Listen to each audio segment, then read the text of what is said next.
રૂ જેવા પોચા એકદમ નરમ મેથીના થેપલા બનાવવા માટે આપણે સૌથી પહેલાં તો 2 કપ જેટલો રોટલીનો લોટ એડ કરીશું। હવે 2 કપ લોટની સામે 3 ચમચી આપણે ચણાનો લોટ એડ કરીશું। સ્વાદ પ્રમાણે મીઠું, 1/4 ટીસ્પૂન જેટલી હિંગ ઉમેરીશું, હળદર, લાલ મરચું પાવડર, અજમો અને થોડાક સફેદ તલ એડ કરીશું।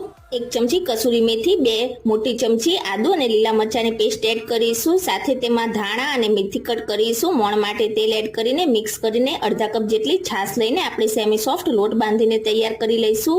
અને ઉપરથી આપણે 1 ટીસ્પૂન જેટલું તેલ એડ કરીને મસળીને લોટને મુલાયમ કરીને તેમાંથી 20 થી 22 જેટલા આપણે એક સરખા લુવા તૈયાર કરીશું।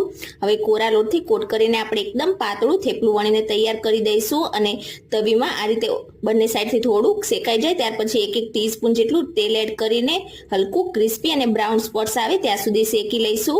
થેપલાની રેસીપી પસંદ આવી હોય તો વિડીયોને લાઇક, શેર અને ચેનલને સબસ્ક્રાઇબ કરીને બેલ આઇકન બટનને પ્રેસ કરજો।